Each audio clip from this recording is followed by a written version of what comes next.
we get cut this part out. How do I pronounce your name? Is it just Elise? Elisa. Elisa. Yeah, you can say it in English or Spanish. Elisa or Elisa. Ooh. Say it again? Elisa. Elisa. Did I do all right? Yeah, it's All right, fine. bet Elisa. There we go. Bet, I like it. yeah.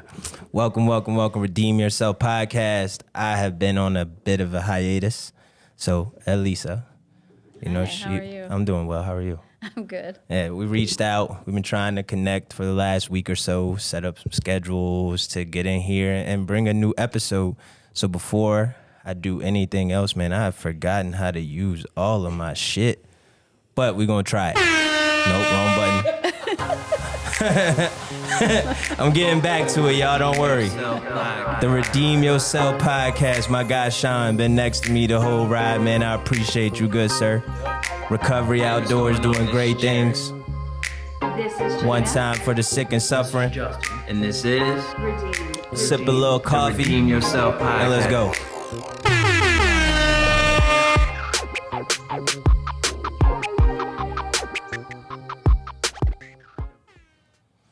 All right. Now that we got the intro out of the way.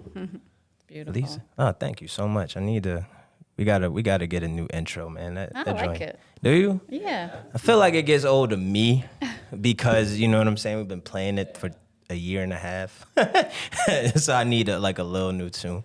But how are you doing this evening? I'm good. I'm the tiniest bit nervous. First time I've ever done this. Really? Yeah, first time ever. Nice. But I've honestly been wanting not to do a podcast, but I want to do affirmations. So I feel like this is a really, really good intro to like the world. Affirmations. Yeah. That's what's up. I'm big on affirmations. So we're going to learn a lot about each other.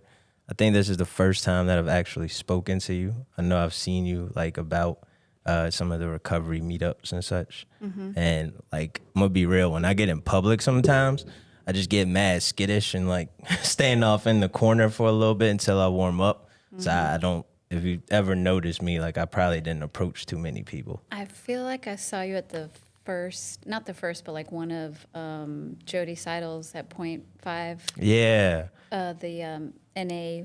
Yeah. shop. We was shooting pool and stuff in there. Were you there? I went to the first one. Okay. But I'm talking about the shop on Cary Street. Yeah, when we were in the store. And I do remember you like, I don't know if you waved at me, but like you literally were like, I'm not speaking to you. Well, I didn't mean bolted. that. But that does sound like me. Like you literally played my card. That is me. Like I'm telling you, I get nervous in public sometimes and I don't even know what the word is. The anxiety hits and I just kind of fall back and look mad awkward until I'm like, all right, cool. But this hour is about you. So how we get started, I do my check-ins. How are you doing? I mean, I feel like the more we talk, the less nervous I'll be. All right, bet. Yeah. And then I do my check-in. I'm doing all right. Happy to be back. Like I said, this year's had its ups and downs. Thank God that I'm still, or my higher power, that I'm still sober. Able to get back to the mission at hand and why I started doing this podcast and why I started outreach, why I started, stepping out into the recovery community to help people like us, you know what I'm saying, that may be struggling or made their way through it. And now they're reaching back out and trying to find out how they can help as well. Mm-hmm. So with that stated, tell me a little bit about you. Like, how was life for you growing up? Where did you grow up? Things like, talk to me. Like, state your name, like pronounce it, 'cause I can't do Elisa. the accent. Yeah, say it one more time. Elisa. There you go. One more.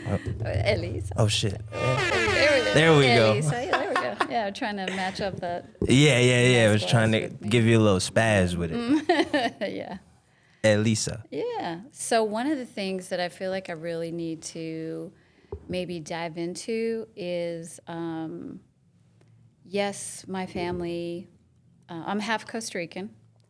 So I was born in the States, and stayed here in the States for a long time. And I would go back to my mom's country every year, every summer. And I think from like 3 to 5, I lived there, I learned Spanish, forgot it, came back to the States, forgot it, all that stuff.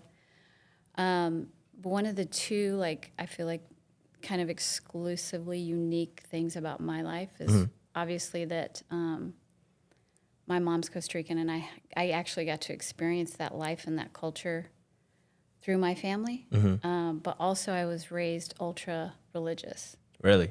And it's kind of like this square of life that I don't see a lot of people in. But I think that it's going to be able, I'm hoping that it's going to be able to connect other people with like the idea that we're not alone in the experiences that we have. Because one thing that I feel like I really need to maybe express is being raised as, did you guys know the LDS religion? Nope, but we're about to learn. Talk to me. Okay, so I was raised. Oh, you know about it, Sean? Oh, I thought you shook Okay, your head. so I was raised Mormon. Mormon. Yeah. And so you have like that super unique combination of like, here's the Costa Rican culture, and then there's the LDS culture. And it's a really interesting combination. And I feel like I didn't really step into either of those, or I'm sorry, I stepped away from those when I finally got divorced. But I feel like being raised ultra religious put a lot of restrictions on who I felt like I was. I can meet you there. And but it also added like this massive component of shame Okay. to my life and my identity. Yeah, I mean, I feel like there's a lot of people who were raised ultra religious and maybe struggle with addiction, sobriety, whatever, Oh, yeah. because that's their background. That's all they know. Yeah. Look, I can agree with you. You know, I didn't grow up in Costa Rica, which sounds awesome, like being able to go back and forth and experience the culture, learn Spanish. And do you still have family there now? Oh, yeah. My mom just went there like 2 days ago, and Oh, she's sick. like, I'm coming back next week. And I'm like, all right. But she left you? Huh? She left you? Did you go? What do you mean? Like to Costa Rica with her? Just now? Yeah, like 2 days ago, did you go? Oh, no. She lives in Texas. Oh, damn. Mom. What's up, She, Mom? she texted me you- before. She texted me before. She's like, I hope you'll come visit me. I'm like, I didn't even know you were going. What are you talking about? Mom. But nah, I grew up really religious. Like most of my childhood memories were in the church. I grew up in Tallahassee, Florida. All of my friends, parents, friends, all surrounded the church. You know, I went to private school, Christian-based, growing up. So, I agree with you. And what was weird for me is that as I grew up, I was in church so much, and I remember around like 13, I was like, yo, when I turn 18, I am never going to church again, and that was my thought, right? So as I was acting out throughout life, what my religion and church kind of taught me, outside of all the fluff, that I had this core set of values. And all of the negative I was doing, I could always feel internally that, man, this isn't me. You know what I'm saying? Like I was fighting against my purity, really, is what it was. So growing up that way, in the States, like where in the States did you live? Utah. I can't hear you. Yeah. Sorry. Utah. That is God. is Mormon Central. Absolutely. Man. 1,000%. Yeah, Really? that's where like the home base is. So wait. Costa Rica, Utah. How did you all manage to go to? That's like completely two different. It's two worlds. different worlds. Absolutely. Yeah. Absolutely. My mom was a dancer. Okay. She got to the States on a scholarship. She met my dad at a church function because they were both in the same faith. Okay. And then they were friends and dated for a year. And then they got in a car accident and ended up being like, we can't live without each other. He proposed. They got married. I think the one thing I do want to like go ahead and like interject this little thing. There you go. Right. that one of the things my mom regrets is that her parents didn't get to see her get married because she couldn't come back to Costa Rica. I'm sorry, she couldn't leave the U.S. Until she had like, The and this is paperwork like in the and all. 70s. Yeah.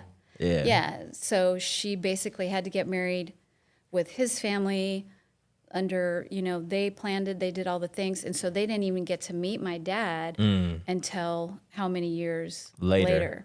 They just kind of had to trust their daughter with that she made a good choice. I think she did. They're still married 40 years. I would hit the applause button, but because I don't remember which one it is, and I don't want to hit like crickets or someone just Crickets. yeah, like congrats to you two. Yeah, thank you, my Sean. parents. Sound effects. I Yeah, love congrats my to parents. them. They're Yeah, my amazing God. people. That's right. Yeah. Nah, that's awesome. So they get married.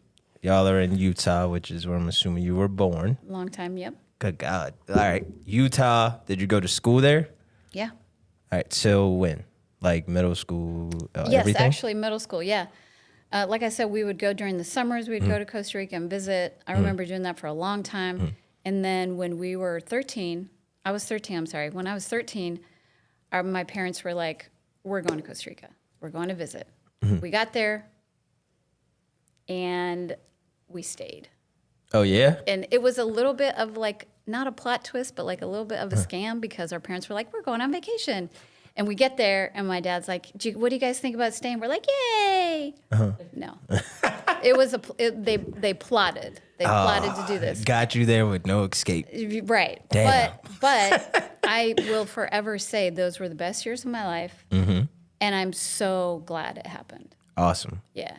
So from 13, so when? 18. 18. So man, my math is horrible. 5 years.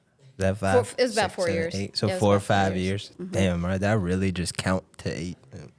I mean, can you imagine, though, being a teenager in Costa Rica? No, I probably. You didn't know me.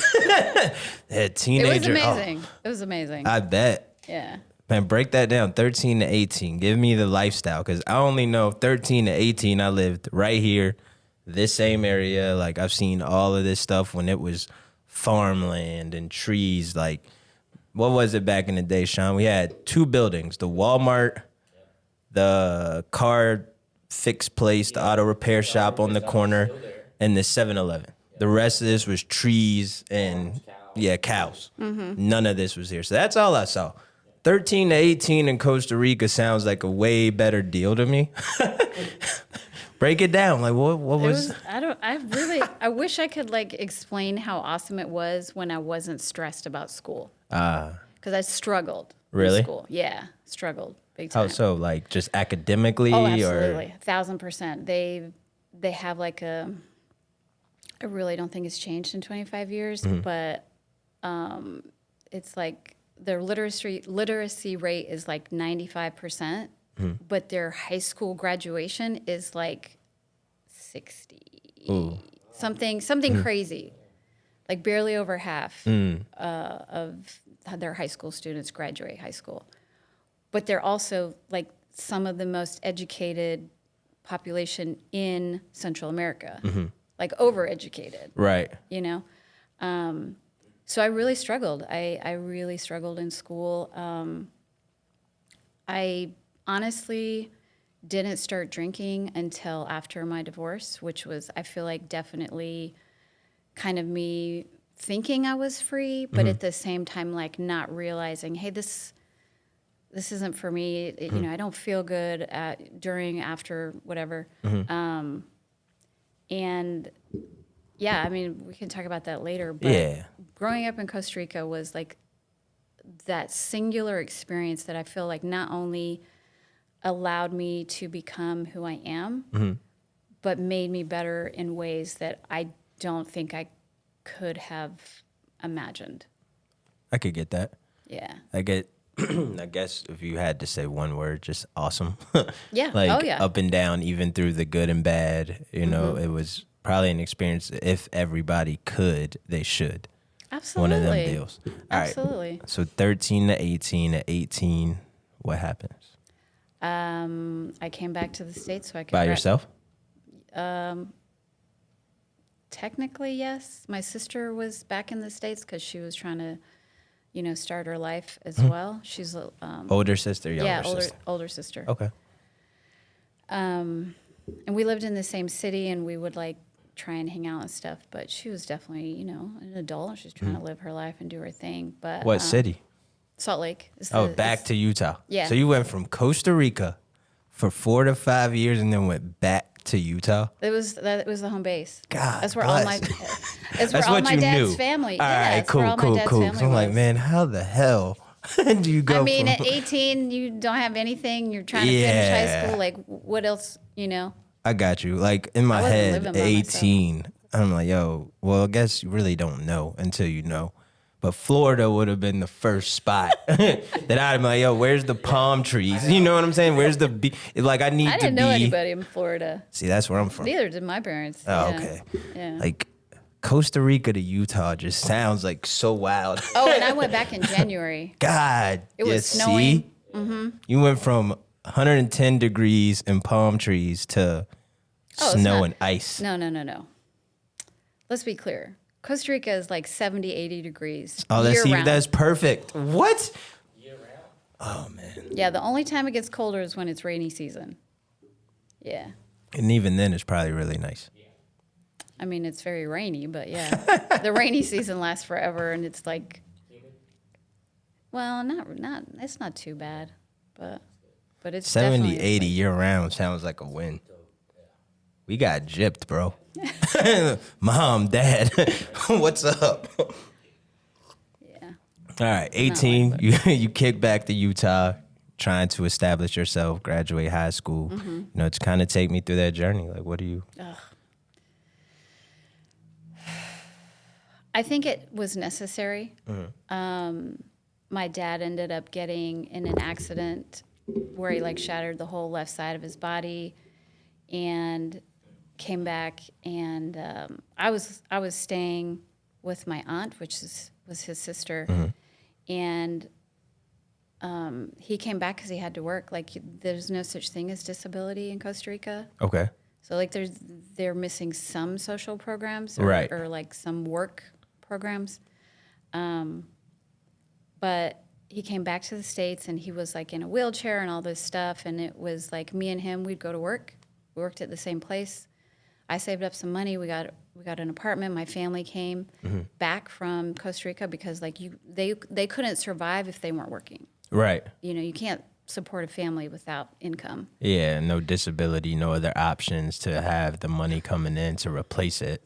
I could see how that could be challenging. Yeah, and they got there a year later. All my family, the rest of my family came back so I'm one of 5, and so was my mom and the other kids. And we moved into a studio apartment that I paid for like the first month. And my dad's like, "Can you please lend me some money so we can get this studio apartment?" It was a whole thing. 7 people in a studio apartment. Yeah, we had them days too. It's all good. You got to do what you got to do, baby. It's part of it, huh? Honestly, like sometimes I think about it and I'm like, I was a good kid. That's what's up. I was a good kid. Hey, Yeah. kudos to you. So everybody moves in. Y'all start establishing foundation and footing back in Utah. And, of course, you grow up.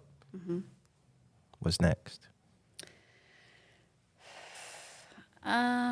I would just say like kind of kept in that vein of like super ultra religious. I'm thinking it's time for me to like settle down and find a partner, and and so I want to say Like, it's the next natural progression of life. so like time to by get married.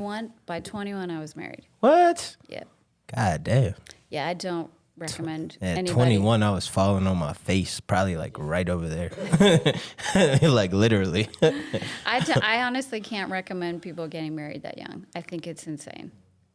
I wish people would like take more time. And the problem is, I feel like that is a narrative that is pushed in these ultra conservative religious spheres, families, congregations, and I just don't know that it's good.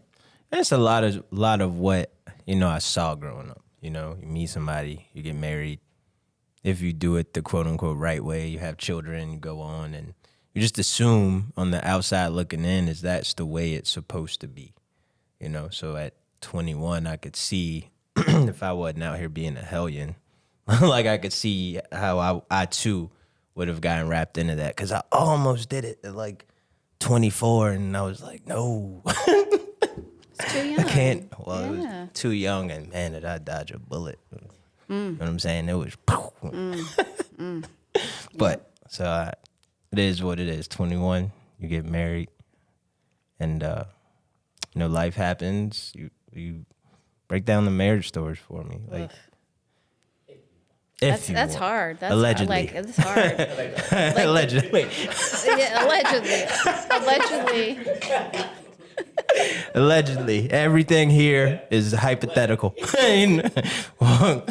Yeah, no, I mean, it kind of goes back to the same thing. Like at 21, does anybody know who they are? Hell no. At 21, does anybody know how to make a family, how to make a home, and to have that like pressure? I don't know that is what I can recommend to my kids. Yeah. You know? At 21, I actually got arrested. Like I was in jail. Yeah. I turned 22 in jail. And so yeah, I couldn't have gotten married. That my thought process, my thinking, family was the furthest thing from my mind. But I did come home and have my first child like right away. You know, which I guess is expected after being gone from a year. You know, come home and go back to frivolous activities and such. But you settle down and you live this life, you know, the married life. I'm gonna just paint the picture. Work, y'all together, no working? No, I didn't work for Oh, he took care of the bills? 20 years, yeah. 20 years? God damn. Oh, That's what's up. I didn't. Maybe I should rephrase that. Okay. I didn't get paid Yes. 20 years. 'Cause I Women that worked do not work plenty. still work, Yeah. but do not get the Yeah. check. You Yeah. get the accolades, and I appreciate you. Not even that. No. All right. Next. So let's just skip. We'll fast forward a little bit. Yeah. You say children. You have 5 kids. Kudos to you. How old? My oldest is 22. All right. I got 17, 15, 14, 10, and 8. Hell yeah. Yeah. I got a squad starting 5. That's right. Yeah. That's right. Everybody balling. every last one of them. All right. That's awesome. Congratulations. Thank you. Congratulations to you. Yeah. Five children out the deal. 20 years goes by. You live the life, and then boom. I mean, there's really nothing else to say except it was time. It was time. Yep. To walk away. And then we insert, you know, while we're here is addiction, alcoholism, wherever anybody falls in that spectrum, sober, curious. Absolutely. So you go through the divorce period, which certain brings negative feelings, bad emotions, Yeah, that's rough. you know, the stuff that comes with it. And from what I heard is that you found alcohol in that time period. How did that kind of start? I would say it started with a curiosity because growing up ultra religious, I didn't feel like I had the option. Wait, did you drink it all prior? Never. Not one sip. What about the communion cup? No, they don't. Is that not part There's of? no alcohol. Well, I don't no think they wine. gave us wine either. I think they gave us grape juice. But anyway, I don't think they'd ever tell us. I thought it was wine. You know what's crazy? What's crazy to me though is there is actually a addiction recovery program within this church, the church, that church, that is incredibly relevant and applicable to every member of the congregation, but it is also so like shameful that most of the people in the congregation do not access it. Really? Because they get viewed in a different light by going to it. 1,000%. I see that. 1,000%. I think that's also why on the outside of that, like Anonymous came in play because, you know, I guess owning that I had a problem in other people's eyes, like somehow affected them. And it was negative. Like, oh, you're an alcoholic, you're this. Like, cool story. You know what I mean? Like, I did it. It's cool, whatever.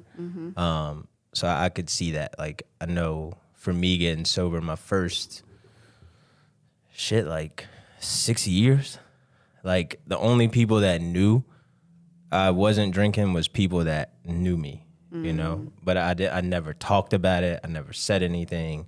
I didn't go to AA or NA meetings either. I just kind of did my own thing.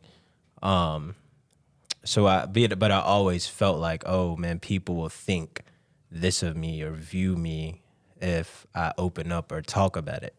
So I kept it to myself. But what changed for me is I kept seeing my friends die. You know, I've been losing friends since I was 16, like year after year, you know what I'm saying? And I never like properly grieved. And it's been 10 years. So my 7th year, one of my closest friends passed away. And I remember in that moment, I was like, you know, here I am, 7 years of recovery, because it's the one thing that I've been able to do consistently is stay sober, you know, not drink, not use, handle my feelings, handle my emotions, and live a productive life, because it's really all I wanted in the end, is to be happy, take care of my family, and move on and give back in some capacity. And here I was with all of this knowledge, all of this experience, and I'm quiet. And that changed for me in that moment. And I was like, you know what? I'm no longer shutting up. You know, I'm going to tell people that I love them. I'm going to step out and say, hey, you don't got to drink. Like, you don't have to use. You don't have to do that. There's a whole another way to live out here. Absolutely.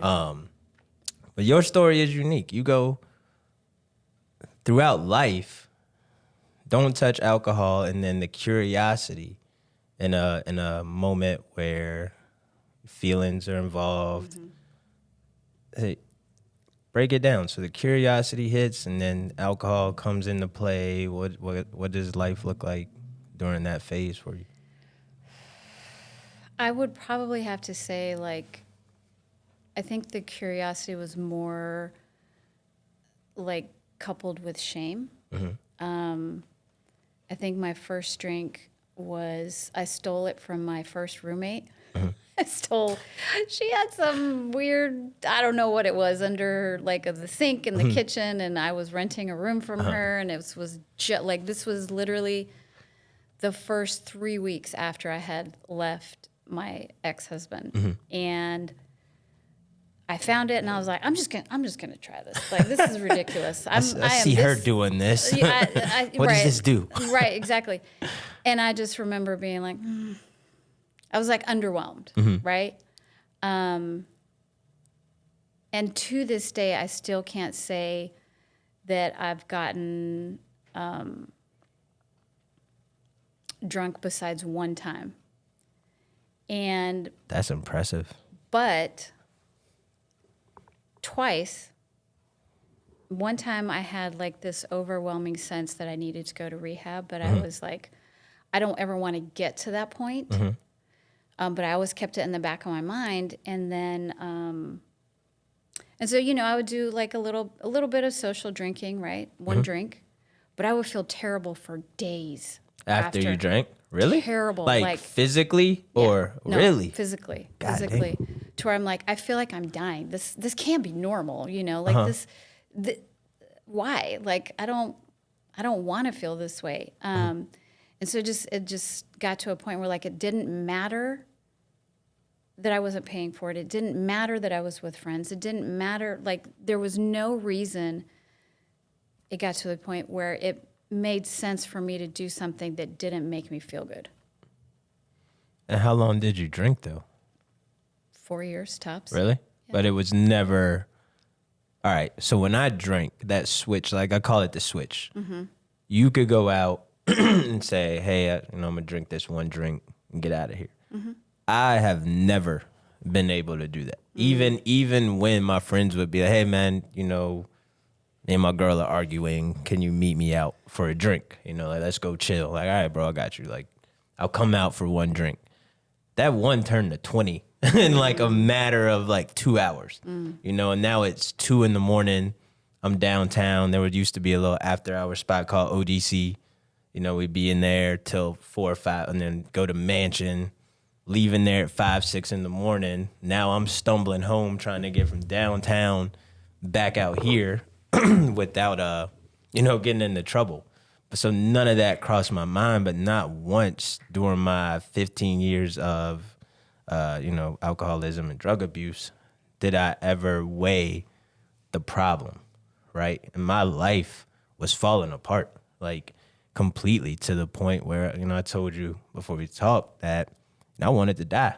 I had 2 of my kids at the time. One was 3, the other was a month old.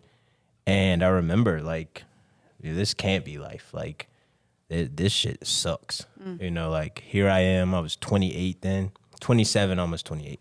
And I was done. I was like, I don't have any money.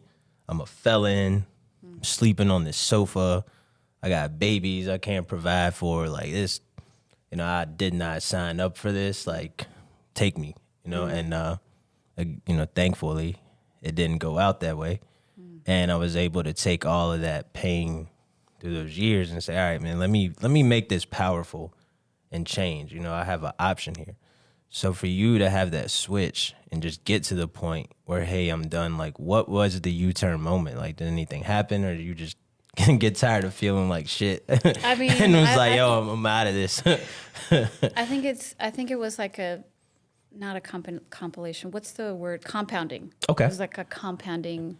Yeah, like over time, it moment. continuously. The one and first time I got drunk, I would say it only took that one time for me to be like, I'm never doing that again. When we say drunk, did you stumble? I couldn't get up. Okay, yeah, that's pretty drunk. I was in my apartment, and I stuck to the floor. Well, yeah. After I threw up, yeah. Wait, bro, you remember when you get the spins and you try to put like you put a foot on the floor just so the room would stop spinning? One time, and I was like, never, This is a ever wrap. again. Man, Yeah. cool. Again, I wish I could find the applause button. Because that deserves applause. I just don't know where it is.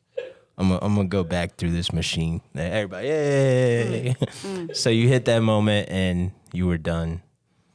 Just cold turkey right then and there. No. This was the first year that I was divorced. So like, you reached that point many times. I separate in from my ex back in July. By like September, October, I get, I had 3 glasses of wine, but I just I guess drank them too fast. And then I was out for like almost 24 hours, I felt like that was too much. Wait, like blacked out or sleep? Sleep, couldn't move. Oh. Everything hurt. To me, I was like, I'm not doing that again. But then that also meant that I switched from social drinking to the only time I would drink was when I was by myself. Oh, really? Yeah. So you started to isolate too. Yeah.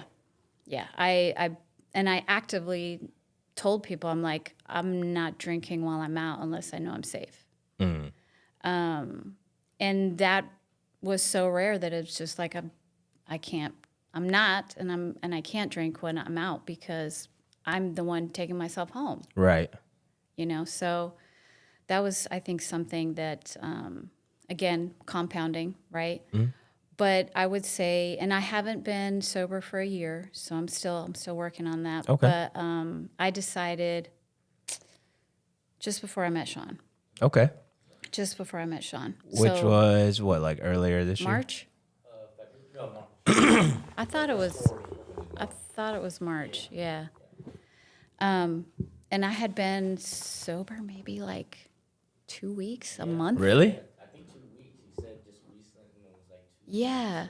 So when we were stepping out into the like recovery meetup things, you know, you had kind of just or like I was sober sober curious in the curious. moment just to see Yeah. what was going on. Yeah. Okay. Yeah. Well, hell yeah.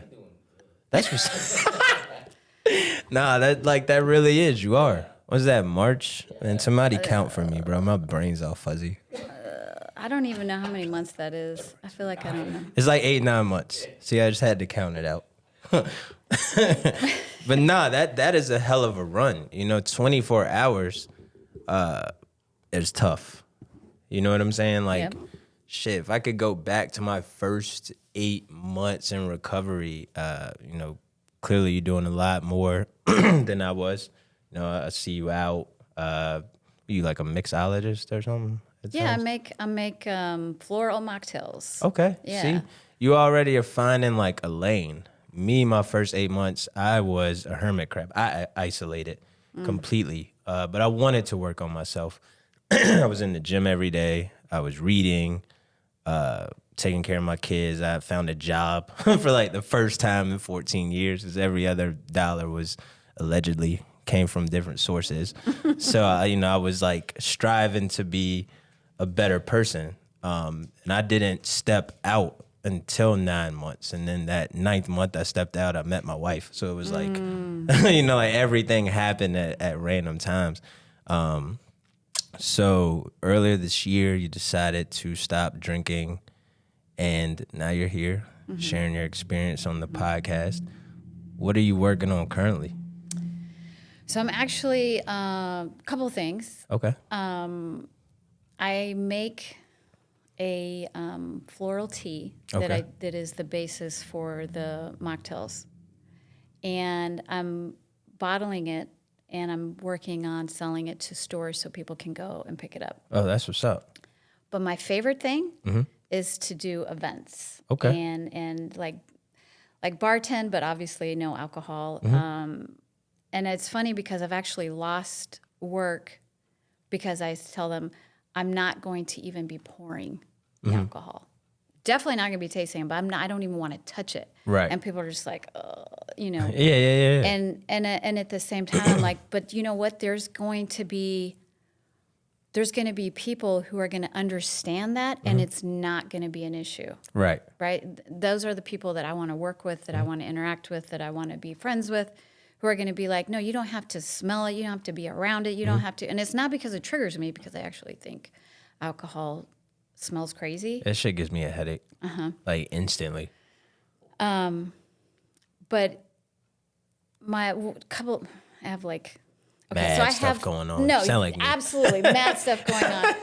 Yeah, yo, we But I got have this, like we these got- life. I have like these 5 life goals I've decided. Okay. Right. One of those is to open a sober bar, and I'm not talking about sober bars with spirits that taste like alcohol but don't have any alcohol in them. I'm talking about like healthy, beautiful drinks in a space where not only you can relax, but you can be inspired. You can be like, I have a whole vision for it, Oh, you want like an oxygen bar? but better. Yes. More beautiful. I'm just joking. Yes. More beautiful, healthier. Healthier. It's a word now. It's fine. You know, it's a phrase. We'll It's a take phrase, it. More yeah. healthier. People know dig what it means. Yeah, we got you. But no thing. Nah, that sounds awesome. Yeah. The other life goal that I really am trying to figure out how I would say top 3. Open a free school for Okay. people, and learn how to farm and run a business from that farm. And one of the Farmer Dave, my boy Farmer Dave was just here. Well, a couple months ago, talking about he's been sober, I think 4 years. And that's like literally all he does. Got chickens, goats, like everything. Just farming right off of Hungry Road. Right, literally, you pass it and you see just mad chickens running down Hungry Road. But nah, that's awesome. You know, I hope that you reach all of those goals. I will. And more. I will. And you will. That's the affirmation talk. That's right. All right, so what word of advice could you offer to someone in that sober curious space? Because your experience is, I want to say, unique, and there's probably many others. Well, I know there's many others that kind of have that same vibe. Like, you know, I don't know where I didn't really black out. I didn't really screw up, but enough was just enough. And now, you know, I got sober curious, and now I'm just sober, you know, trying to live this lifestyle. Well, not trying, but you are living the sober lifestyle. To that person, sober curious, knowing that they want to stop, you know, what kind of would you say to them? So I do want to like go back at some point and talk, Rewind. Screw. right, and talk about just one thing. Yeah. I attended addiction recovery groups for almost 5 years before I ever drank. Really? Yeah, and I did it because of my spouse. At the time, I was trying to like be a support to him, but I knew I needed the support myself. Because you were the one dealing with it. And in many ways, that was a lifesaver for me. And again, being in that religion, it's definitely like frowned upon to be like by the kind of general population to be like a part of like any kind of addiction, admitting that you are dealing with any kind of addiction, whether it's yourself or your family or your spouse or whatever. But looking back on it now, I'm like, I learned some crazy important things in those groups. Isn't that incredible, though? Yeah. How you can look back and see in those moments in time that you picked up on stuff that now you could even utilize, and I call it recovery capital, that at the events you throw or in the school or whatever it is that you choose to do with your story, you know, your recovery, you can pull from all of those resources that there's a thing called, dude, what's the name of the program in New Kent? Bro, we literally were just at the jail talking to her about it. Anyway, Rise. The Rise. All right, so there's the Rise program, right? And when I was there in 2008, I had no desire to get sober. You know, God forbid if you know anybody that's there. The jail's broken up into tiers. I went from one to the other, and when I got to the other side of the jail, I had one of my friends was in there, right? And he's like, yo, bro, like, you need to go to this program, because if you go to the program, you get days off your sentence. So all I heard was days off my sentence. So I'm like, all right, bet. You know where I signed up? He's like, well, tell the CEO, I'll give you the paperwork. I'm like, all right, bet. So I do it. I go out there. I know a couple more people in the program, and they literally give you everything you need to be successful. With that, we had AA meetings. We had speaker meetings. We had anger management classes. And this is all day, every day. Like, they instill this stuff in you. So I was listening, but I was hearing it, but I wasn't listening to it, right? I wasn't embodying everything they were teaching me because all I wanted to do was come home early. I didn't take any of it. Fast forward, I found I was cleaning out after my father passed. I was over there and I was cleaning out my room, like just going through stuff. And I found my old folders and was just reading it. And I was like, man, I use all of this stuff today, like in my day to day when I speak to people, and didn't even realize that I encompassed it eternally. So that's awesome that you're able to reach back and you learned so much during that time period. Yeah, that's what I was going to tell you. Like, honestly, congratulations, because No, thank you. maybe in the moment you didn't realize you were internalizing it, but you clearly did. And so I want to give you credit, like for real, give you credit for making the choice every day not to drink. Because you're an adult and you definitely could if you know what I'm saying? Like, if you wanted to, you could make whatever happen. If I wanted to, I still couldn't. I'm trying, like, look, no. It just, the way my mind is set up, I would rip through any and all of this, like, immediately, And I know that about myself. And when you become, like, self-aware and know that I don't have a switch, I just know I could never drink again. So I found, like, a way to make life fun, Like, I spend so much time with my family, My father, God rest his soul, like, always wanted to kind of be the opposite of what he was. Coming up, my dad worked, like, tirelessly. And as a kid, all I wanted was my dad was around, and I barely got to saw him. And as he got older, we would hang out, we would talk a little bit. We were able to repair our relationship. So now I find myself like over spending time with the kids. Like I'm everywhere, any event, all the practices, I'm coaching. Like I am so involved that I'm like, damn, maybe I should take a step back or something. You know what I'm saying? I promise you, they love it. Oh, I'm sure love they it. do. I'm sure they Yeah. do. And I love it too. Is it just another way for me to serve purpose? I made all the mistakes in hopes that they don't bump their heads on the same rocks that I did, coming up. And I think that's the goal as you grow up, is just to see them do so much better than I did. Just teaching them early, the things that I didn't learn till I was 28 and flat on my face around the corner. But yeah, like I think this conversation was awesome. Anything else you want to share? Probably just like 3 things, and I'm Yeah, going to try sure. and be quick. No. Take your time. Yeah. Not obviously, but like I do want to like recognize that the best part of being married was what I got out of it, which was my kids. Mm-hmm. They were and have been always part of the impetus for me to improve myself, to keep going.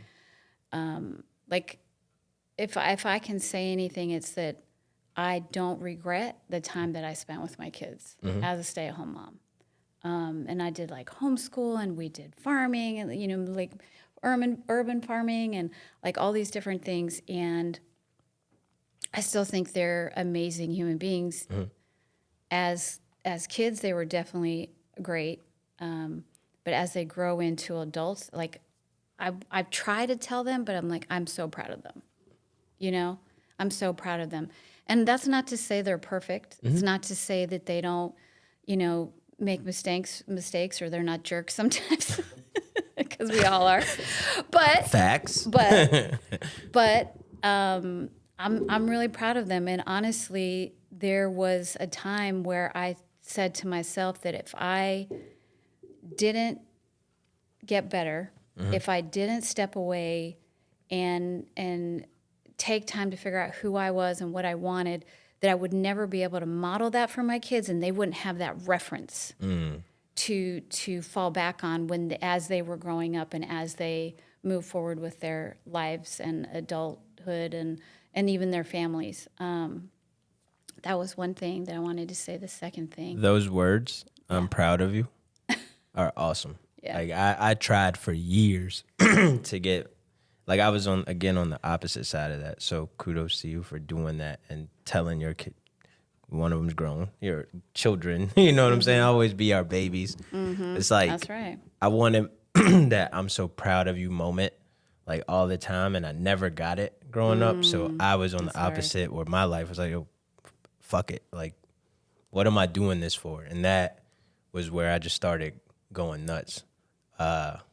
Right before my pops passed this year. This was last year. And I wonder if he knew. Like, it's some shit I want to ask him. Like, I might go meditate tonight. And he's like, yo, he started coming around a lot more. He was at the basketball games, at my daughter's, like all this stuff. And he comes over to the house and he's like, man, I'm just so proud of you. And I looked at him like, bro, you all right? You know what I'm saying? He had never really said it. He was like, no, I'm just proud of you, man. I see what you're doing. So those words, like, even though at times you may not feel like they're resonating, trust me, like they mean everything. Yeah. That's something I just started doing is sending, not affirmations to my kids, but like I check in with them every day. And I'm like, I don't care how annoying it is right now. Like, good morning. I love you guys. I'm proud of you. Text me if you want or need to anytime. And I got to say, it feels so much better than just worrying about them, Oh, yeah. And I hope that they'll be like, yeah, that helped me, at some point. The other 2 things I was going to say was I have heard, and I definitely feel like the addiction is the absence of connection. And that's one thing that I really have noticed, especially recently, that when I feel like I can't be alone, what I'm going out to do is not to drink but to connect with people. Right? And it can be business, it can be fun, social, all the different things. But the one component that I think a lot of people wonder or think is so super social, I feel like is actually almost like a dampener. I don't know if I'm using the right terminology, but Makes sense. the only thing alcohol ever did for me was numb me, like to where You I can't felt feel. numb, Yeah. and it made my filter go away. So the one thing I noticed is that I got really honest and really mean. And I like to think of myself as a very kind person, but I remember people would be like, "Oh, don't drink tonight because you're going to start talking and you're going to tell me what you really think about me." And I'm just like, "Yep." Happens to the best of us. And the last thing is just that the only advice that I feel like I even remotely qualified to give or even like talk about to somebody who's sober curious, contemplating even just 3 days. 3 days, no drinks. 1 day, no drink. Substitute it with something that is either better or equivalent, right? So, and for me, the thing that I have substituted drinking with is the mocktails I make, because that stuff is beautiful, tastes good, all the things. And I'm thinking to myself, like, the advice, if I could summarize it, substitute it with something beautiful and magical. Dope. I like that. So you got any events coming up? Anything on the calendar? Like Honestly, what we need to pull up to? Yes, please come and support. December 17th, we're having a sober sip and shop at Bonchon in Midlothian, off Midlothian Turnpike. Okay. And I will say that my vendors are sober curious versus like sober, but they're also in the wellness spaces. They're also, they're all makers. One's a gardener, one's a skincare. Okay. So it's I'm like, just saying, like it's collective there's definitely pot. Right. It's definitely a wellness centered Okay. group that we're going to have. I'm always doing markets, thinking about pulling back from them just because like I need more from the markets than I'm getting currently. But I am going to be at the Otis Sip and Shop this Sunday from 1 to 6 off of Roseneath. Okay. But I don't think it's sober. So I kind of don't, you know what I'm saying? Like I don't want to invite people to things where there might be alcohol that might be like tempting. Well, so. see, Sundays, I'm a Philadelphia Eagles fan, so my Sunday, y'all already know what I'm doing. You're like, nah. Yeah. But, another Sunday I may pull up. Yeah. But now this conversation was awesome. Thank you. You got anything else? Or you? No, that's pretty much it. I would highly, like to push the narrative of like, if you're going to try or do something, substitute it with something better. I'm glad that there's options out there now. Like I think that was the biggest thing. Like upon meeting Jody and seeing what she was building in her space, that it was like, man, this is so cool because I don't really know if I had that option 10 years ago. I don't really think. Well, there a was thing. O'Doul's. O'Doul's was like the what was it, like point something percent of alcohol, and then I always be like, why the hell would I drink that? You know what I'm saying? But now, like when I would go to her shop and taste, I'm like, okay, I could really see the benefits of this for someone who needs it to replace whatever it was that they had currently. So that's awesome. And I'm definitely gonna pull up to support. Thank you. You make Appreciate sure that. we Sean, share you them dates. you better come out too. I'm gonna be mad if you don't. You seen this guy? This guy, like, his schedule's from freaking New York down to South Carolina working and whatnot. Like, I can barely get him on the phone. No, he came to Good my luck. he came to my first sober happy hour ever. I was and going to come supported. that night, but Yeah. I forget what happened. It was a good night. Was it? It was fun, yeah. Yeah, it I was- think you called me after, bro, and said it was dope. Yeah. Or we might have recorded or something. Yeah, I think that was what it was. Like, either way, I am going to pull up and support now that I'm back, like, moving around and whatnot. But yeah, this conversation was awesome. Where can they find you? You know, you got some socials or something I need to put on the spot? Yeah, absolutely. I would love to see more people at Fruta Vida Drinks on Instagram, and it's just FRUTA_VIDA_drinks. All right, bet. Yeah, On now make sure I Instagram. spell it out and all that. All right, Spanish, you know. Yeah. What? Say it again. Fruta Vida Vida Drinks. Drinks. Fruta Vida Drinks. God, you hear that? Man, see, I hit like a record skip, man. I gotta stop, bro. You know what? Redeem Yourself podcast. This is Elisa. Yeah, that's right. Congratulations. Thank you so much. I'm gonna say 9 months sober, pushing a lot of cool stuff going on. Thank you for your time. Thank you. And Thanks until for having next me time. out. No, for sure. Anytime.